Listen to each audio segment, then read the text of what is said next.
Well, good afternoon and a warm welcome to this very, very important meeting. It's Teen Suicide Prevention Week, and 702 and SADAG have invited you to be part of this hour-long conversation where we discuss some of the more pertinent issues around teenage suicide. My name is Africa Melane, and I host the Early Breakfast Show on 702 and Cape Talk, and it's only my pleasure to be facilitating this conversation over the next hour. I will, in a moment, introduce you to our special guests and panelists, and of course invite you throughout the hour to please, using the appropriate function, to pose as many of your questions as possible, because I know, and I can speak on behalf of the panel, we'd rather be addressing your issues first. I have a lot of questions. I'm a talk show host, so I will definitely be able to fill the hour with questions, but I'd rather we address your pertinent issues. It is sad to note that the most at-risk group for suicide in South Africa are indeed adolescents or teenagers. The need to talk more about teen suicide is important to help parents, caregivers, teachers, our communities to identify the risks in our teenagers wanting to commit suicide a lot earlier. These conversations are difficult, often taboo. Sitting around a dining table or walking along the promenade and being able to actually engage meaningfully with your children is something that centuries and generations later we're still grappling with, but we cannot stress enough the importance of this. Today, we hope to unpack the concept of teen depression and suicide prevention. We want to help parents, teachers, caregivers with practical tips on how to have that big conversation with your children, but also learn the signs and the symptoms quite early on that might lead to depression and to suicide. What do we need to identify that our children are in fact in need of help? Those are the questions we hope to cover with you this afternoon. Joining me today is the Operations Director for the South African Depression and Anxiety Group, Casey Chambers. We've also got psychiatrist Dr. Mashadi Mutlana, and of course, Penny Libiana, who needs no introduction, a mental health influencer, a TV and a fellow radio professional. Lovely to have you all, ladies. Thank you very much for joining us here this afternoon. Cassie, let me start with you. What sort of issues, I suppose, is SADAG being inundated with when it comes to particularly teenagers who are thinking of ending their lives? Good afternoon, Africa, and welcome to everyone. And thank you so much for helping us to have this really important conversation. And I think to help frame it from SADAG's perspective, you know, what we're seeing every single day in our helplines, and at the moment, we receive well over 2,500 calls per day, is a lot of teenagers, you know, 13, 14, 15, reaching out, really struggling, really feeling alone, like they've got no one to talk to, like no one's going to understand what they're going through and what they're dealing with on a daily basis. They're normally, when they're calling in and they're often feeling suicidal, or they have thoughts of ending their life, or they feel so overwhelmed by all their problems, it's normally due to a combination of issues. It's never just one thing. It's not just one fight or one test that they failed. It's a number of different things that make them feel incredibly helpless and hopeless. The biggest triggers that we found through our helplines and through our school talks is relationship issues, a breakup with a boyfriend or a girlfriend, or a fight with a best friend, even family relationship issues, divorce in the family, abuse in the home, breaks up, separations. That has a huge impact on a lot of teenagers, as well as things like trauma and loss, bullying, which we've seen so much about in the last couple of months. So it's normally a combination of these issues that makes a teenager feel like their only way out, their only way to deal with their problems is to end their life.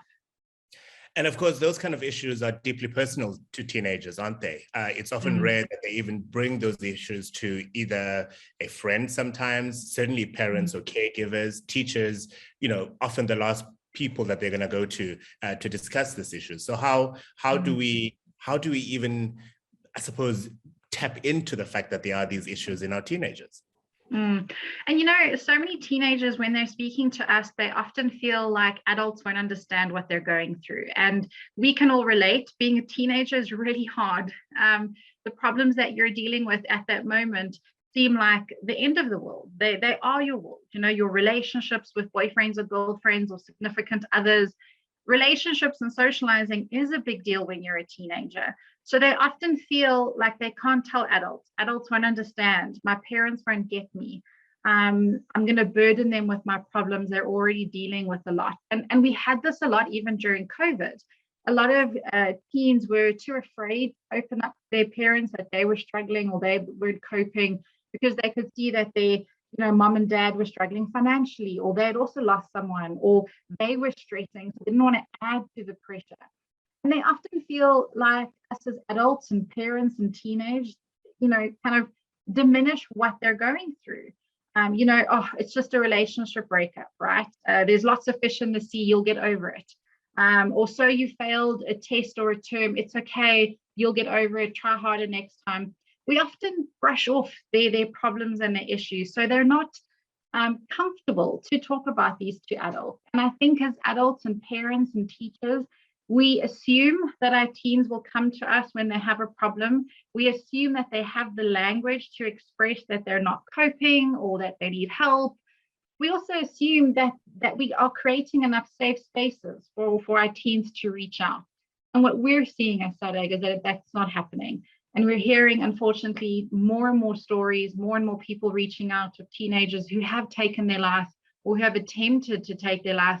And a lot of people are left afterwards saying, well, I didn't know, or I didn't see the signs, or I would have done this differently, or I should have done this. And this is why these conversations like today are so important, to prevent the would have, should have, could have conversations, and to start the awareness and the education around these important topics now. Couldn't agree more. Cindy Furui, who's one of the delegates joining this webinar, typing that it seems that teenagers don't actually know what the issue is because they are so overwhelmed, which adds a different layer of complexity to this thing. Let me invite participants, obviously, to use the chat function to post as many of your questions and reflections and comments as possible. You can also use hashtag 702 walk the talk, hashtag real convo as a way of extending the conversation beyond those participating in this webinar, because this is a conversation that needs to happen beyond just this hour. Well, Penny, you certainly have used your profile and your voice in the most significant ways in talking about mental health, because it is a taboo subject, is it not? To talk about real issues pertaining to one's state of health as far as mental is concerned is something that people go, are you crazy? And yet it's a conversation we need to have, isn't it? That's true, Africa. Thank you so much for having me. I think, as Black Africans, we come from a background where we just were not encouraged to talk about issues that we're struggling with, especially when it comes to emotions, and then, mental illness, mental health, which is what we've come to understand later on in life. And I think the biggest challenge, obviously happens early on in life, in our childhood, and teenagehood is, adolescence is the biggest transition as well. And that's really where the questioning, reformation of new relationships and being able to relate, and discovering that some of the things that you've come to live with or accept, or values that you were brought up on, is not necessarily what your friends subscribe to, and then you get challenged on some of those, and it's a new world, and you're discovering yourself, but we're not really I don't know if there's fully being prepared for that, and part of me sort of like being an advocate and an ambassador for issues around mental illness and mental health and working with SADAG is because of I thought I was fairly a well-balanced young person, but then I struggled with certain things when I got into my 20s. And that's only when I realized that the world that I thought I come from is not necessarily the world that I'm living in. And yes, I was a super achiever, I was doing well. And it stemmed really from relationships, so our teenagers of today are even more overwhelmed than we were, because their relationships are not formed even in ways that ours were formed 10, 15 years ago. There's social media, there's a lot of people from different backgrounds, cultural nuances and things that you have, nothing compared to where you come from in this big wide world that you're trying to find your voice and fit in, and all of that. And of course, social media can both be a powerful, powerful tool to use, because then you're able to disseminate information to a much wider audience than you would, I suppose, using traditional forms of media. But it can also be the very reason why these teenagers are undergoing the challenges that they are, because you're comparing yourself to the Joneses, and the Joneses are doing much better than you. Why doesn't that dress sit as well on me? Why don't I have that, perfect form figure? Why am I not eating at these beautiful, lovely places that all of my friends and the people I follow are doing? So it's an important tool that we need to know how to use for the good, isn't it? Most definitely. And unfortunately, we are learning along the way. So most of the parents who are adults of the teenager of today only came into exposure to what we can term social media via SMS 15, 20 years ago, and then fast track to BBM, WhatsApp, throw in some Facebook, Twitter and all of that. But now these kids, I know WhatsApp group, they're playing Roblox together. They can play games with other kids sitting in Australia, London and elsewhere, and having multiple conversations where they're supposed to be relating. And then you're also dealing with an adult in the household who's saying, get off the phone. But that's the other, that's the only form of connecting that they might have. So it's how do we empower them to know that it's a tool that can open you up and give you access to the rest of the world, but also it comes with a lot of dangers because there's a lot of evil lacking in that space. So it's a lot of work that we all have to do. I'm a mother of 2 teenagers. My daughter is 13, going to grade 8 for the first time this year, and I've got a 16-year-old boy as well, who had to go through his first 2 years of high school during COVID time. So it's 2 different individuals who I'm trying to help them navigate this new world. But at the same time, I have the pressure of wanting them to be, digital warriors, young people who are connected to what the world has got to offer. How do I navigate that? Trying to deal with emotions, self-expression, depression, anxiety, and all of those things. So it's a bit of a challenge for both of us. There's certainly questions coming up on the chat function around the impact of COVID in terms of the numbers of calls that SADAG is receiving, and obviously teenagers struggling really with a new normal that they were not prepared for. Let's get into some of the details then, Dr. Mashadi. How do we know that our teenager is suffering from depression? What do we, people who've never had the privilege of going to a medical school to study what you did, how do we go, wait a minute, there could be something awry here? So afternoon, Africa, and thank you for having me. I wanted to start off by a small correction. I've been trying to get the producers. My last name is Motlana, not Motwana. So I'm Dr. Mashadi Motlana. And I'd like you to know that you don't need to be a psychiatrist to pick up signs and symptoms of depression. And that's why we're doing this, because teachers, social workers, GPs, friends, peers, all need to learn about depression. And we know that people who complete suicide often have depression. Not all people with depression complete suicide. So there's an opportunity for us to intervene in this particular cohort. And what we see with young people is that there's a departure from their previous behavior when they're depressed, because we do know that, adolescence is a difficult time. Young people are dealing with changes in their hormones, in their bodies. There's a lot of peer pressure, a lot of pressure to succeed. And this is really a difficult time. But what would you'd see with a teenager who's depressed is a clear demarcation from their previous behavior that's out of their normal functioning. So they're performing poorly at school, they're acting out behavior, taking drugs, risk-taking behavior. Their mood is low and it doesn't lift. They express that they're unhappy, there's no joy in their life, they don't find enjoyment in the things that used to bring them pleasure. They may isolate themselves or express irritability, annoyance, have low energy, lethargy, not want to get involved. And some of the clinical symptoms that we look for are the biological changes, a shift in their sleep pattern, either oversleep, and we know that teens tend to oversleep, sleep quite late, but this would be in excess of that, where they're really not getting out of their rooms, or in addition to you'd find that they might have changes in appetite, anorexia, loss of appetite, or overeating. And you might see that combination of symptoms over a period of time. At-risk teenagers may or may not, there are myths around this, may express that they don't wish to live anymore. People often think that when someone is suicidal or has suicidal thoughts that they wouldn't express that, but they may. Other times, and that's part of the reason why friends and family may feel guilty for having missed the symptoms, the young person may pretend they're okay and be overly upbeat, especially when they've got their plan, they've already know how they're going to act out, the suicide act. And another warning signal may be, them giving away precious items, things they're valued, saying goodbye to people. Again, we need to be vigilant, look at the whole person and try to be non-judgmental, asking after what could be happening, how can we help, because teachers and parents are often, more concerned around the behavioral issues. So they'll focus on that, you need to pull up your socks, you need to do this, you need to do that out of concern, but that's not usually helpful and causes the teenager to withdraw even further. What we need to be doing is opening up conversations in a non-judgmental way, trying to get the teen to open up about what their challenges are.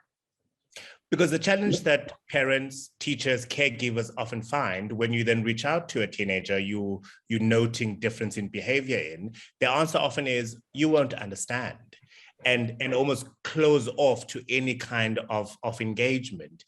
Any practical tools that we can use to navigate that? Because the ultimate question is, how do I know that my child, the child I care for, I teach, whatever the case may be, is in need of professional help, as opposed to, just a nurturing, kind, non-judgmental environment where they hopefully can open up about their issues? Yes.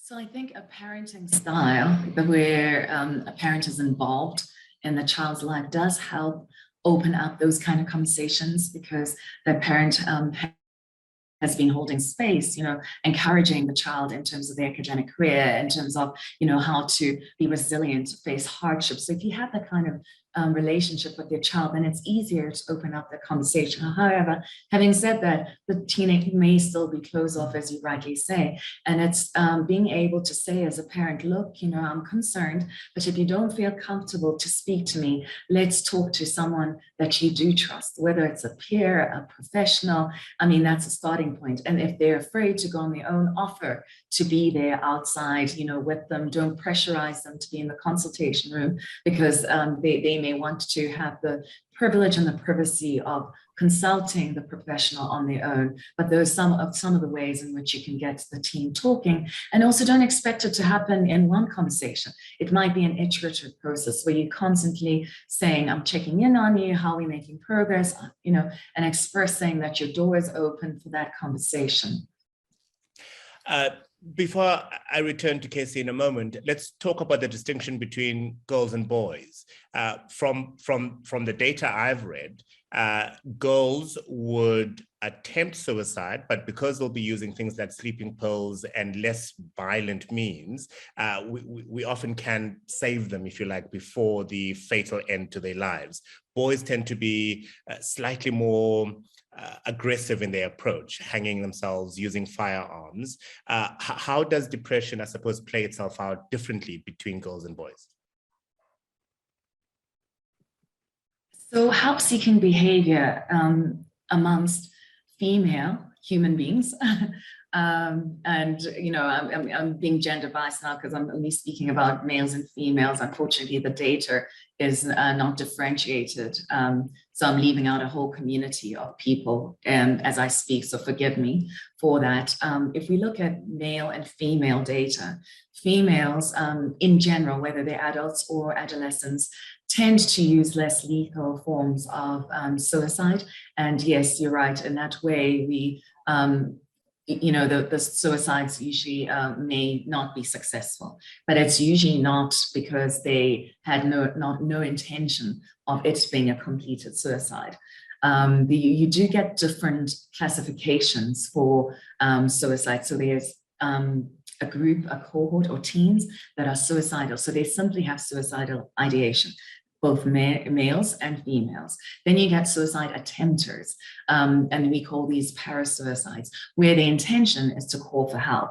So in this instance, the methods are less lethal. The intention isn't really to die, and both males and females can illustrate that, although we see more females, again, because I spoke about women and females being more likely to be help seeking. Unfortunately, with completed suicides, because of the differentiation in the methodology for suicide, yes, males tend to have more fatal attempts, but it's not necessarily because the depression in and of itself is more severe in males than it is in female. It's really the choice or access to methods to take their lives that distinguishes the two.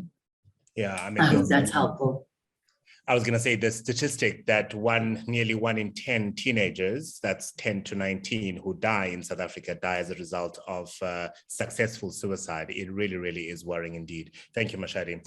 Cassie, let me come back to you and perhaps bring Terry's question to your attention, saying, have you found that COVID has played a role in increasing depression and anxiety amongst teens over the past 2 years? Our daughter really struggles to go back to school and to being on campus again. Thank you. And thank you so much, Terry, for that really, relevant question. And I think the first way that we answer this is that we as adults have tried to navigate through COVID, and we've been through our own roller coaster of emotions, the anxiety, the stress, the depression, all of these different things happening all at once and over the last 2 years, which is a really, really long time to deal with this adjustment. And I think what we've underestimated is the impact of COVID on our children and our teenagers. Again, we spend a lot of time together. We think that we're connecting and we're having conversations, but actually having a check-in and finding out, like, how are you coping today? Or how are we coping this week? Because it has been such a roller coaster. So we have definitely seen a direct impact on all people's mental health. And I think we've underestimated the impact on children and teenagers' mental health. And we've even just seen that from the call volumes, right? So before COVID, we were getting around 600 calls per day. From the first day that COVID happened in March 2020, our call volumes doubled to over 1,200 a day. And now we're sitting at 2,500 calls per day, and that excludes SMSs and emails and WhatsApps. So I think the impact has been huge. And I think as adults and parents, we've never had to deal with a global pandemic before. We don't know, again, what to do, what not to do. There's no rule book. And I think it's been really, really hard for a lot of families to have to deal with that. And Africa, I just wanted to also touch on the point that also addressing how do we have these conversations, and as parents, how do we even start? Talking about suicide, like Dr. Mashadi has mentioned, is awkward. No one really wants to have that conversation. We don't know how. No one teaches us how to talk about depression or suicide. And I think it's finding different and creative ways of opening that conversation. It's not going to be a lecture. It's not we're going to have one conversation and we're done. It's constantly just opening the door and saying, I'm here. When you're ready, come and ask me, come and chat. And if you're not comfortable to talk to me, talk to someone. I understand it might be awkward. I'm your mom, I'm your dad, I'm your aunt, but please make sure that you have someone. And some of our practical tips, as a parent, we imagine having these really hard conversations, sitting down really seriously at a table, and we're having an exchange, but rather making it very normal, normalizing these conversations around mental health. And Penny, you could even relate to this, is having this conversation in the car where you don't have to make eye contact, but that you're talking and you're sharing. It's less intrusive, it's less awkward, it's an easier conversation to have, especially for an awkward teenager. Or while you're cooking, it's doing something together where you could then say, hey, I heard this today on radio, or have you ever had a friend who's had depression, or how have you been coping this week? I see that you're a bit stressed. So it's bringing in these big topics of depression in a very normal family environment, a safe space, could really, really help. Penny, you're a parent, and I imagine you'll resonate with this. The parent must be ready to engage in that conversation the minute the teenager opens the opportunity. So do not pause and say, we'll deal with it later, we'll talk about it on our hike on Saturday. That moment that they open a window for that opportunity to have the conversation, I imagine you have to. How have you spoken to your children about issues of growing up and how they might impact them emotionally? I think you're correct in saying that the parent must always be ready to take the opportunity, but I think we take it back. I think for me, because I obviously because of the work that I do, that I'm a communicator, and because I dealt with anxiety and depression right away when I had my son, so I was always sort of like alert from day one to like, how do I sort of like come with systems of how I'm going to talk about anxiety, depression, mental illness with my children, because I'm predisposed to it, and I was concerned about genetically what will I pass on and things like that. And I think the earlier you start, that's the case. So a lot of parents, we wait to have the difficult conversations with our children when we think they're older, they understand. And I think it's bite size. And that's something that the doctor spoke about earlier on about parenting style.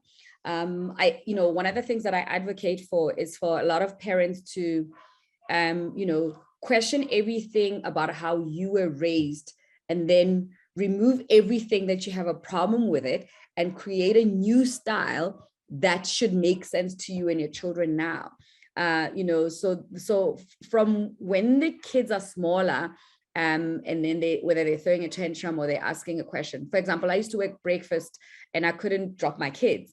And then I'd come home and I would need to sleep. So I had a thing of like, I leave a notebook where you can write how you feel, about something. You can leave a message, for me, if you have a question, things like, oh, tomorrow I have this, and, I'm not going to be there, or when they get home, I'm sleeping, and then when like things that they were having that I thought, okay, they might have difficulty about this, just write a note for me if you don't feel like you want to come into my room and tell me if something happened, and then sort of like then create an environment where my brother, because I'm a single mom, where I'm like, okay, you need to find a way to sort of like bond with my son and talk about certain things and ask, my mom, you sort of like have those little pillars, but it's about, and that's conscious parenting, because from how I was raised, I'm too busy, I'm tired, I'm sleeping, don't ask me too many questions. Yes, I'm tired, but if you get home, my kids knew if they got home, my door is closed, it meant that I'm sleeping. When I come out, I'm going to talk to them. But what was exciting for them was like, it was exciting when they got home, they're like, oh, mommy is home. So that was a sense of, she didn't drop us at school, but she is home when we got home. So that's a sense of safety. And this is like 8, 9, 10. So, and you start trying to have conversations. I mean, the whole thing about the car, there's a rapper who has a song about the suicide line, we sing along to those songs and we have a conversation about it. When there's a big entertainment story about, suicide and meta, we're like, oh my God, have you heard this? And it's like that with all conversations. My son recently is the first one who told me about this Mason boy in the UK who plays for Manchester United, about gender-based violence and rape. And I was so impressed with myself that, oh my God, here's a 16-year-old bringing up this conversation about what this guy did. And that's his hero. And therefore, that was an opportunity for me to talk about, even further about rape and concern and, and recording and girls' rights. And so there's no, you don't know that. No, let's engage. Let's hear their opinion, vice versa. Listen to him when he's bickering with the sister about stuff. And I'm like, oh, that's very interesting, actually. But can I ask something? And that's that. So again, it's those moments. So most of the time it's almost like, okay, we don't wait for a crisis, but it's like we miss an opportunity to connect with the kids before we get to the crisis. So intervention, prevention doesn't start there. And again, I can speak like this because I do the work that I do, and I have those systems, but that's what we try to speak to when we speak to parents, to say, we know that they're going to be 13 and become teenagers. You can't wait at 12 and a half. You need to start having conversations at 8, at 7. They're going to get their periods, so it's all of that, so that you're not the last person to know. And even if you're the last person to know, you can understand the circumstances. If I'm a single mom, my daughter is not with me, they're with their dad, he should be ready to be able to tackle that. It mustn't be, oh my God, I wasn't around. Exactly. Cassie, let me I suppose, highlight Wenzile's point on the chat function, saying that students haven't been taught basic emotional quotient skills that will allow for them to cope where they can't access mental health institutions. Mindfulness, interpersonal skills, intrapersonal skills, distress tolerance, emotional regulation. This should all be part and parcel of their general development to teach our children how to deal. It will also create a society of adults who are able to use the skills in their everyday lives and share with their communities via peer-to-peer setups. Hashtag 702 walk the talk, hashtag real convo. That's an important point there from Wenzile, isn't it? It definitely is. And, from her text and message to all the teachers in schools and departments, mental health, these conversations, these words, this emotional intelligence, just this awareness. And I think that the biggest thing that's highlighted in that comment as well is the practical coping tools, the practical coping tips, which we as adults can all learn from as well, right? We don't have it all down packed. But I think it's also, again, an opportunity to start really young with our children on how to talk about your feelings. It's not just sad and happy. We shouldn't be bringing up our boys to, and even our little girls, to stop crying. It's a girl thing to cry the whole time, and cowboys don't cry. Crying is a positive emotion. Talking about how we're feeling should be encouraged. And this is both for moms and dads to have this conversation. So we're having to start young on framing what the words we should use, how we talk about it, how we have these safe conversations. And I think also being aware, of what other people are going through, and that sense of empathy. And especially during these times, we all need a little bit more kindness. But I think it's learning practical tips and tools. Again, like Penny says, don't wait till there's a crisis to now have a conversation or now look for resources. Learn together. During these difficult times where there's a lot of anxiety, a lot of change, a lot of adjustment, we can all be benefiting from looking after our mental health every day. All of us have our mental health. Not everyone has a mental illness. So we all need to be looking at finding ways, how do we de-stress? How do we do things that we enjoy? How do we fill our own cup? And these are practical tips, from breathing techniques to mindfulness, to meditation, to exercise and getting out. And a lot of this can be done as a family to connect, which then gives you the opportunity to have these conversations and really engage. So absolutely, don't always wait for this to be happening in schools. We know, especially now during COVID, there's so much to cover. The curriculum is so busy. As parents, this should start at home. So go on YouTube, go look at SADAG's websites, even just Google. There's so many resources available for tips and tools to help you and your children, and make a list together. Again, it's an opportunity for a family to connect and say, what are things that help bring us together, that look after our mental health? What can we do together? And if we start young, we're teaching these coping mechanisms that our children will then use when they're teenagers, will then use when they're adults.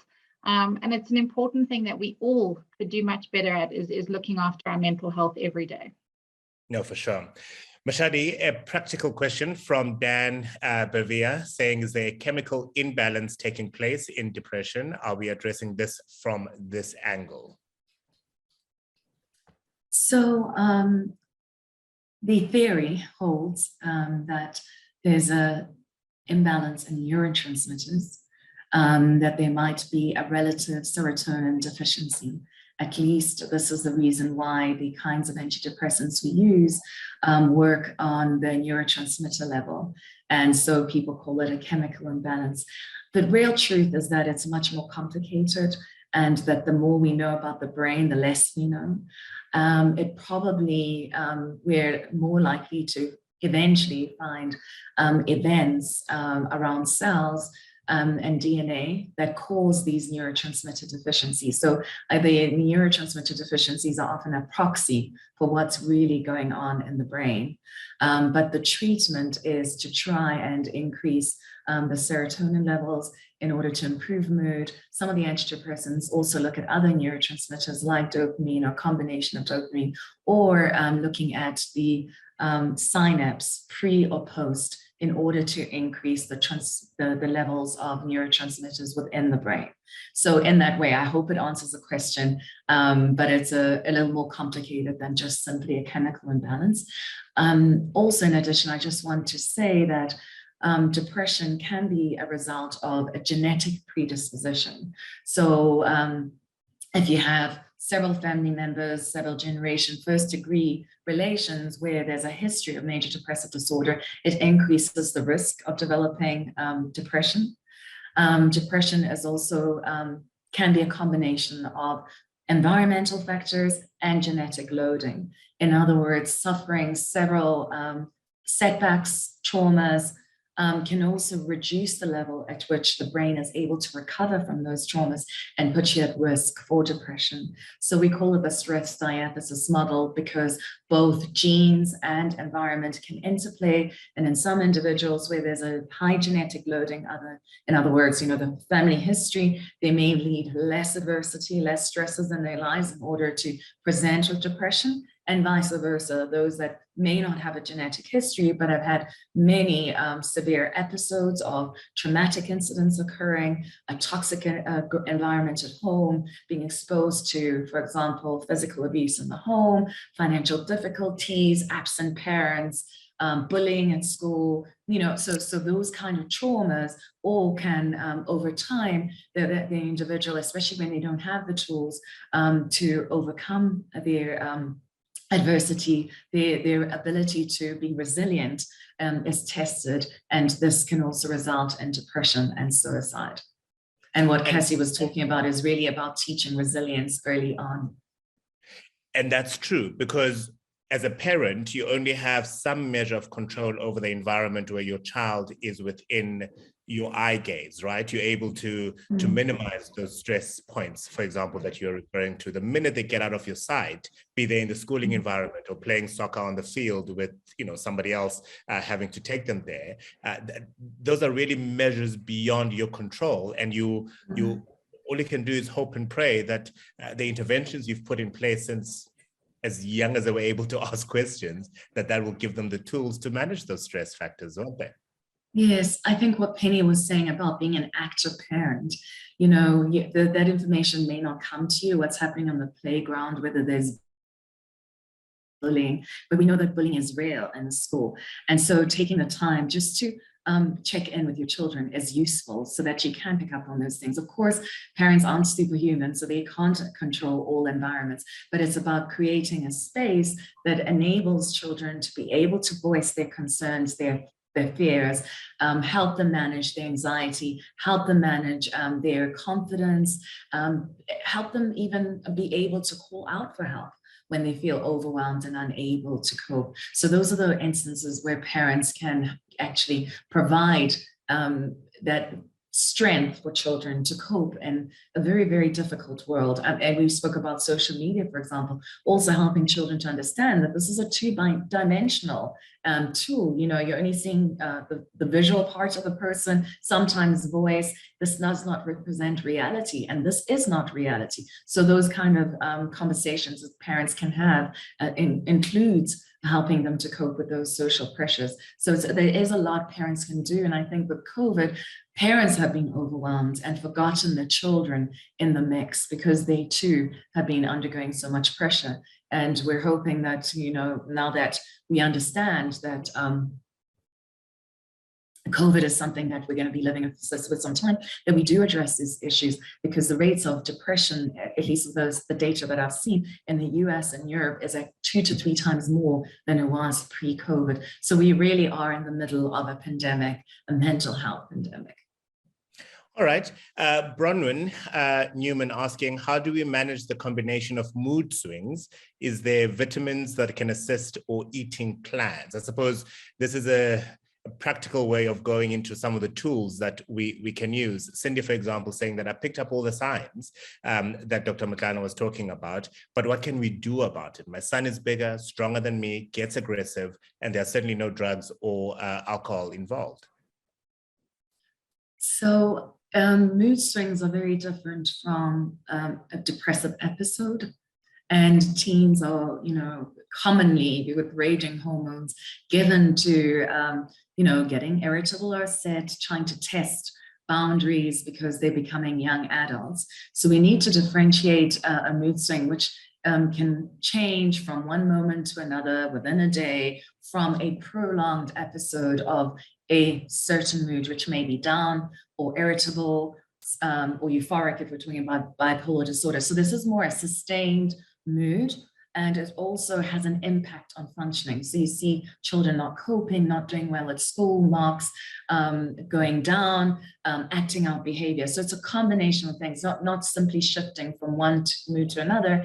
And for depression, there is no vitamin treatment that's approved for treatment. So in that instance, if someone's depressed, it's really important to get them the appropriate care. We're talking about preventing suicide. And so we're not expecting parents to be able to treat depression, but to be able to call for the right kind of help. And if you're uncertain, start with your GP, the school counselor. You don't have to start with a psychiatrist, and then get your child into proper professional help. No, for sure.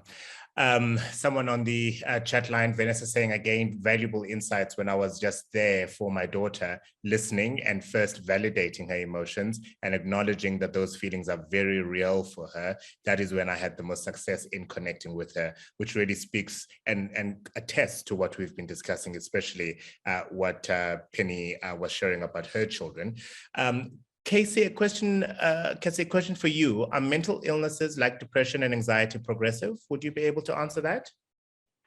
Yes, and please, Dr. Mashadi, please also add to that. I think one of the misconceptions just around depression, and especially amongst teenagers, is that we think that it's just a mood, it's just a bad day or a bad week or the blues, and we think that it will go away by itself.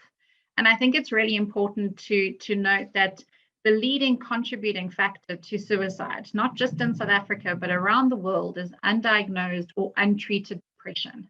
So one of the leading contributing factors is when we're not getting help for depression and we've left it.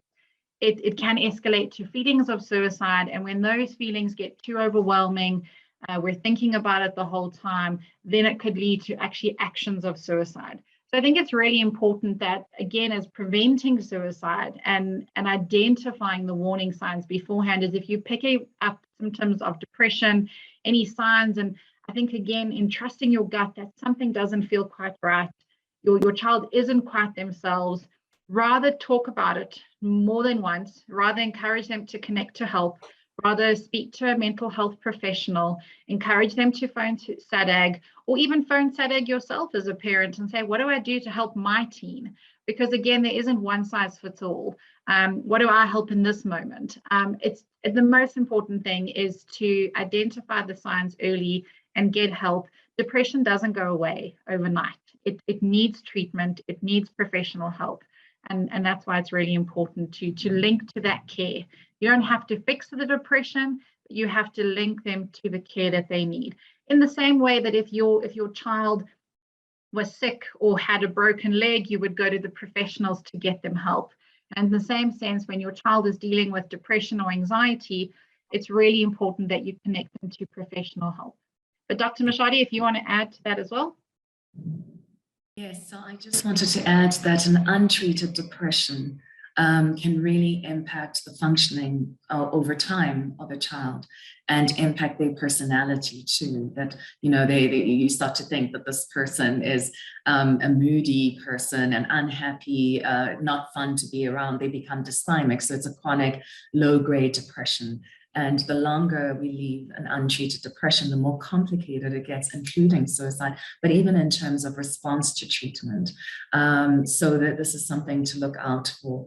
And also, if we treat a first episode aggressively, we know that at least 50 to 70% of the people, of individuals who are treated appropriately will recover after first episode of depression.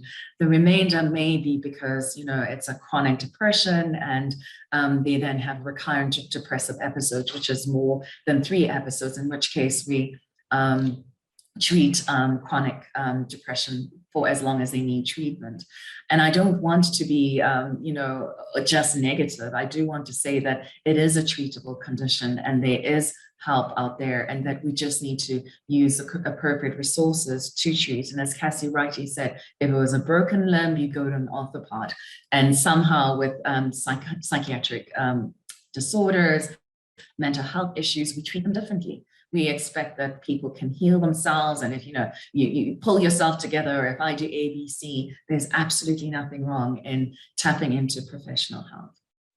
Absolutely nothing wrong at all. A colleague of yours, Winnie Cele, says, seeing and attending to many suicidal teenagers on my practice have taught me that we are still having a lot to do as mental health professionals, especially on the parenting side. Winnie, thank you very much for that. Penny, I suppose the message comes from Galaxy A02, which I imagine is a device of the person, who says, I have a teenager who lost her front tooth. She has been bullied ever since last week. She came home crying hysterically because the kids told her she's ugly. I tried talking to her and asked her to go for counseling, but she refused, even when I say I am going to school. Would I be wrong in saying, as a parent, I would then override that and actually find a discreet way of communicating my child's challenges to the school, be it the school management, the teacher, whatever the case may be, so that they can help in trying to manage that scenario? Because our kids are at school for anything between 6 and 8 hours a day sometimes. That's a significant part of their day, and she can't be miserable throughout that time. That's definitely true. I think as a parent, there's got to be a way that you are able to talk to the school about such situations, and as much as the child in this case has expressed that you shouldn't do that or can't do that, it's the is to have a conversation with the school, and one of the things to know, actually for parents in 2022 is, what is the bullying policy that does the school have? And if they don't have any, parents need to start discussing that. Most parents also, because of COVID, and I'm talking about, obviously parents who have access to technology. I'm not talking about rural settings and in some townships, but most parents, for example, in urban schools, they have access to WhatsApp groups or class groups, and obviously with COVID, it was difficult maybe in rural or township schools where they will have to have a parent meeting of some sort, but you can still call the school discreet. It's, as a parent, you have a right to have the conversation with the school to say, there is a situation, this is how it's making my daughter feel, what plan do you have to address that, and then give them room to address that, and then if you're not satisfied with that, you can take the action. I mean, I had an incident with my son being bullied in grade 8, in a school bus. It's not on the school premises, but it's students who are in the school. So the first question that I ask is, what is the plan? What are you planning to do to address this matter? Are these boys known? Can they be identified? Who's going to have a conversation with them? Are their parents going to be involved? And therefore, take me through that process, address that, and then I will feed back. Because the other thing as well as that is that sometimes there's nothing wrong going to the school, but you can't go to a school to go bend down the school, Penny. It's not going to work, because the kid still has to be in that school. And also, you also want to equip your child to, because they're still going to be in that bus. They're still going to deal with those kids. You need to give them an opportunity to be equipped to be able to function in that environment. From the first point of what they're telling you, what transpired, you got to be able to walk through the journey with them. If they're going with you to the school to report, you can be able to sort of pay attention to first hand, how they articulated the situation versus, what they're saying the second time. And then you can be able to play the role, as parents, as adults, to support the child, to cope. And also children right now are very hyper vigilant and anxious about bullying. That's the other thing, because also the more we talk about things, the more, everyone is like very, anxious about it. So sometimes it's, it could be a little disagreement that not necessarily bullying. How do you address that? How do you address that they, yes, we're not going to agree, but, to label it bullying when it's not bullying, what does that mean? Just, know the the different experiences that you're having. And I think earlier on, the doctor was talking about the importance of teaching our children to identify the different emotions. And the sooner we start is that, people understanding the difference between envy, jealousy, feeling lonely, scared. I mean, there are little books for kids who are like 5. I've come to know, working in the space, that sometimes adults in our 40s, they don't know the difference between being angry and assertive. And you're just like, really? I'm not angry. I'm just being assertive. and those are the things that we need to start talking about, openly, or being a very passionate person. And you're like, oh my God, she's always, you're so angry. No, I'm not. I'm just passionate. And we have to continuously teach emotion. I think somebody made a reference of that from the chat, that, we're not equipped to do that. So the more we talk about it, the better, the more we address this. But kids is the best place to start, because they'll tell you, I'm feeling sad, or I'm a little bit angry, or I'm a little bit jealous, and it's okay. Don't say, oh, why are you jealous? No, the kid must be able to say, I'm a little bit jealous, Mom. I wanted to, for example, my daughter is in grade 8. She wants to be in a play. She's in grade 8. They're considering grade 11s. For the audition, and she's like, oh, Mom, I wish I could play a lead. No, I'm not going to do it. But now she's excited that she's in the cast. It doesn't matter how, you know what I mean? But she said, I'm a little bit jealous. I wish I was in grade 8. I could nail this. It's my favorite play. It's High School Musical. I'm like, yeah, but you're not in grade 11. And that's okay, because she knows she can come to me about such conversations, So those are the kind of things. That is brilliant. Yes, Cassie, go ahead.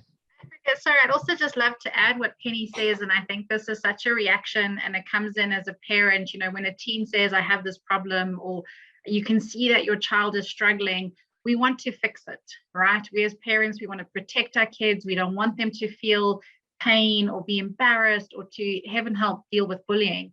And I think this is really as a normal mama bear reaction, right? You want to fix it, and the idea is to go to school and sort out those people that are laughing at my child, right?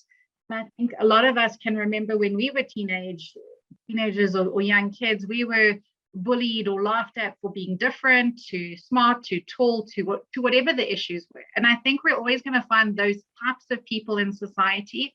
So my suggestion would be maybe to, especially if your daughter or your child is not open to getting help, going to speak to the school and kind of go that route, kind of hold back and say, well, what can I do today to help you?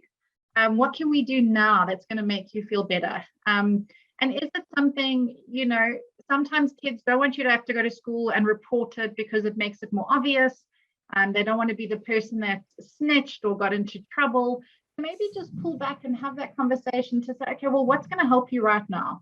Should we go for a walk? How about we watch a movie that we both enjoy? So it's kind of taking it back to, let's have a discussion. What's going to make you feel better today? She's had an accident. It's totally out of her control. It's again bringing in those resilience tips and tools in that moment, but then building a support for her and including them in this conversation to say, okay, what if we spoke to, maybe it was a friend that was laughing. Do you want me to speak to the mom and just explain how this has impacted you, or what they could maybe do differently? It's a really great learning opportunity for all of that, instead of going in guns blazing and, like Penny says, burn the school down, which is such a normal reaction. And I think, as any parent who has a child that comes to them who's in pain, and especially if a teenager says, I'm not coping, I'm feeling really down, and I have had these thoughts of ending my life. It's very scary as any parent to hear that. It's your child, it's your baby. And I think it's also really important to equip ourselves as parents for, if that conversation happens, or if your child comes and says, my friend has had these thoughts, what do I do? So learning about these warning signs and this conversation that we're having to equip yourself for if and when that conversation happens.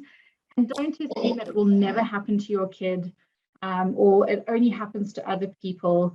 It's being equipped to have that conversation. And then when they're coming through saying, thank you for telling me, and we're going to figure this out together. I really want to get you some help. And I saw a couple of questions as to, in the chat boxes, how do you get professional help, or how do you convince your child to get professional help? And I think, again, a really great example is that if your child played sports and broke their leg, you as a parent, unless you're a doctor, you're not going to try to fix that child's leg yourself at home. You're going to take them to a doctor to get a cast and to get it fixed. If your child is sick, you go to a professional. And I think the way you can frame it as a parent to say that this is a really serious issue, and we're going to go and get some professional help or supportive help, and I'm going to be here with you. I'll take you to the appointment. We'll go for coffee afterwards and we'll chat, but let's do this together. And I think that's our role as a parent, is not just to fix it and make the problem go away, but it's to facilitate and be there, that soft landing for that whole process. And I think as a parent, to take the pressure off that you have to fix their depression or take away those feelings of suicide, your role is to help them step by step and say, I'm here for you. We're going to figure this out step by step. And I love you no matter what. And that alone can make such a huge difference for a teenager who's feeling overwhelmed. Casey, we did also receive specific messages from parents, I would imagine, of children who are, for example, cutting and doing those particular ways of demonstrating, I suppose, a dis-ease of sorts in their lives. The team will get back to those individuals, and we will certainly make sure that we engage with you individually. It just seemed inappropriate, I think, to have it on this broader panel discussion because it is so specific. And it's lovely to know that the organization are working on the space, who are doing work in the Western Cape and the Eastern Cape. And I imagine they are most welcome to get in touch with SADAG to see how you guys can collaborate and support each other. And of course, it is a great joy to announce that this partnership between SADAG and 702 doesn't stop at this webinar. In fact, there's a particular a dedicated button that we have put together, which went live as of midnight this morning on 702's page. Do you want to talk about what it does, Casey, and how 702 and SADAG are working together in this initiative?